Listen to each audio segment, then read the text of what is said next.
Hi, I'm Alan Moore, and this is my project. I want to talk today about the political content and implications of the art in the collection now exhibited at the Walker's Point Center for the Arts.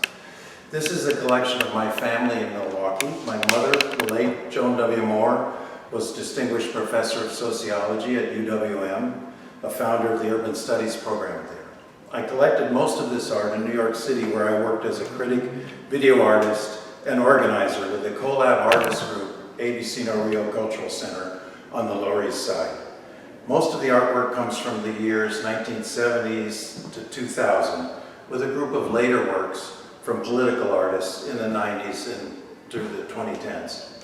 The issues that arise in considering this art are a commitment to social issue subject matter, reacting to the rise of Ronald Reagan in the 1980s, integrating the all-white art world through founding multi-ethnic art spaces and programmatic inclusion of graffiti artists, developing strategies of public art and producing street propaganda for social movements and imagery around popular struggles.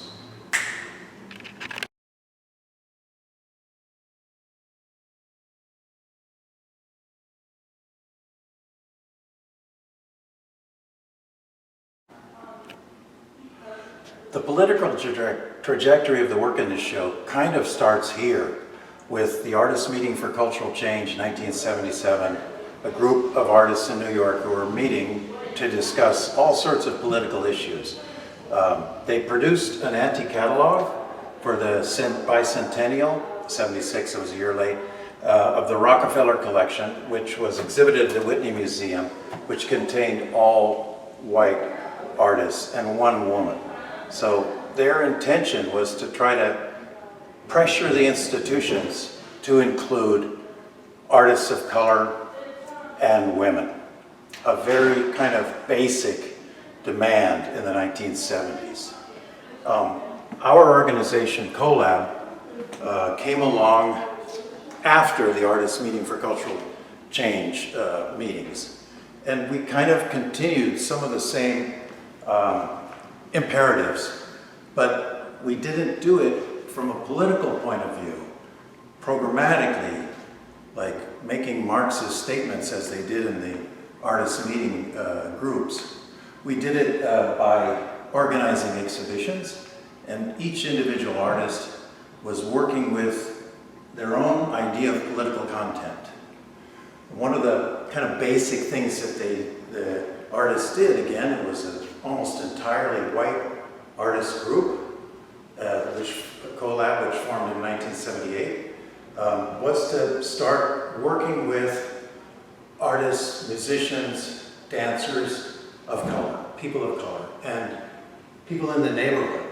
At the ABC No Rio Cultural Center, one of the organizers, myself, Bobby G, Becky Howland, Bobby started painting the kids in the neighborhood that he had grown to know through his work in the space. And he made monumental murals on the street, and this is a painting that came out of that work, a painting for the gallery, which my parents bought.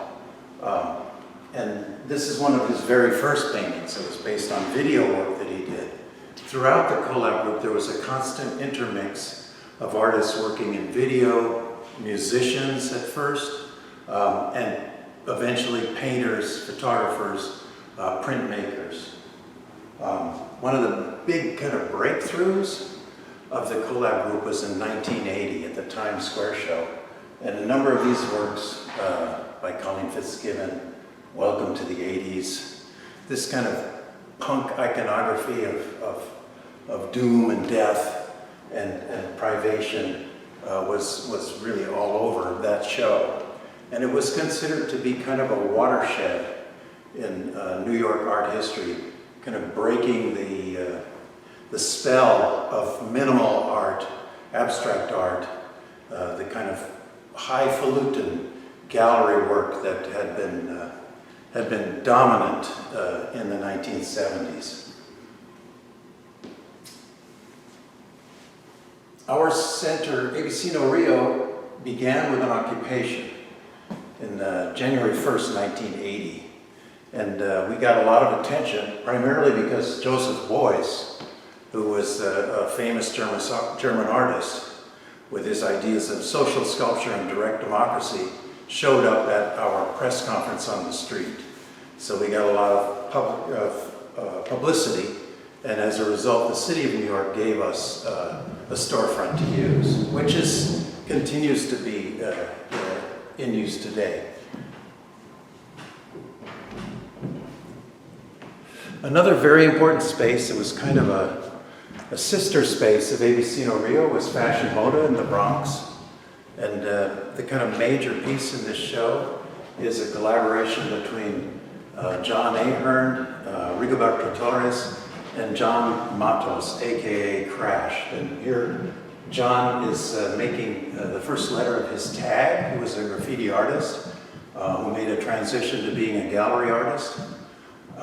And these guys worked, all of them, at Fashion Moda in the South Bronx, which was another open-door cultural center that was founded by artists affiliated with the Collab Group.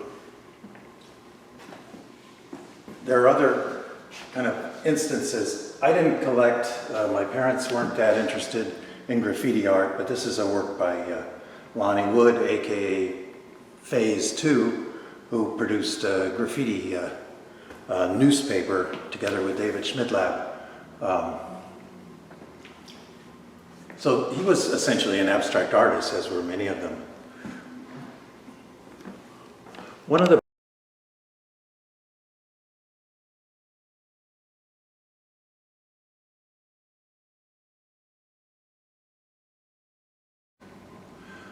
things that the Collab Group did, starting with the Times Square show, which was a big public exhibition in 42nd Street in the Times Square area, the public entertainment area, was to open a gift shop. And then thereafter, every year, they did an exhibition where the artists, all of them, had a chance to sell small objects. And a lot of the early objects that were sold in this store are exhibited in this case. Keith Haring later, years later, opened his pop shop. He kind of came off of the idea. And before any of us started doing this, the Bread and Puppet Theater was doing cheap art, which was, they would make little paintings, little prints on cloth, and sell them as they performed their theater works around the country. So the idea here wasn't to be a name artist, although there are some name artists here, well-known or famous artists. The idea was to make something that would grab the attention. It could be considered like a kind of pointed novelty item or gift, because the stores are always open during the holiday season.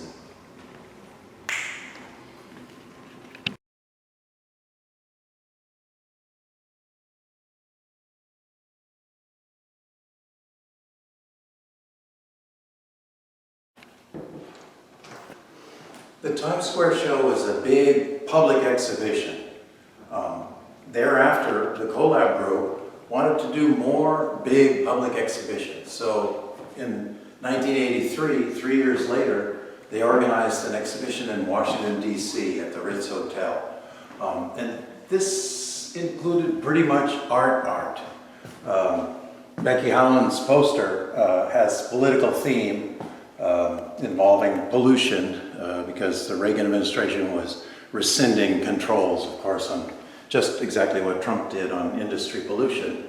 But basically, the Ritz was a huge kind of melange of different artists without any real political theme, except it was taken politically by the art establishment in DC, and the show was closed.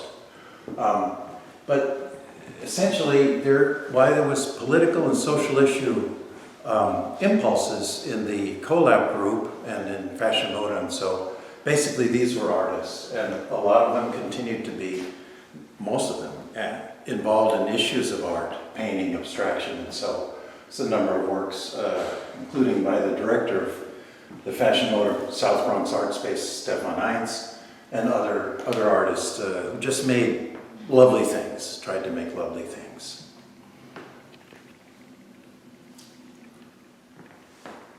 So an entirely kind of separate segment of my parents' collection dealt with artists of Chicana origin and Mexican folk art that they became interested in, growing out of my mother's and my father's research interests.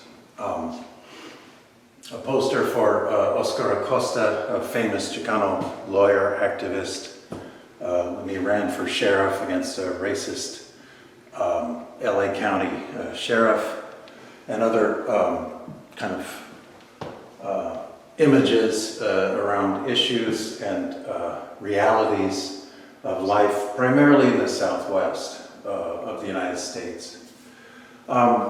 This Rompe la Dependencia poster is by a group of anonymous artists who were working throughout this period of the 70s and 80s as the Black Cat Collective, producing political work for the streets in collaboration with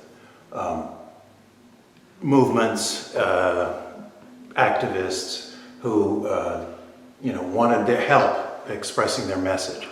And this kind of introduces the next phase of this collection here, which is explicitly political art. And this is mostly arising in the later 2000s with artists in the Just Seeds Collective and the World War III graphic magazine, and they're prints that are produced in inexpensive editions, and also coming out of publications that are produced specifically to agitate and get political messages across. And this is kind of the work that I sort of see the collecting activity here leading up to. Some of these works actually were used for demonstrations or specifically designed to be put on the street. The Repo History sign, this is a sign by Alona Granite, or used in demonstrations. This by Emily Foreman. So,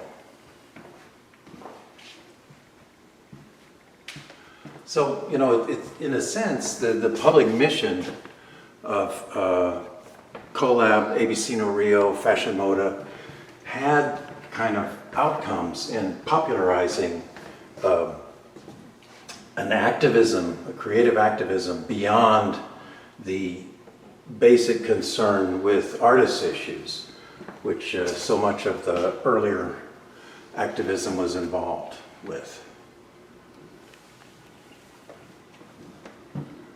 And these are posters, from the global justice movement around the turn of the century.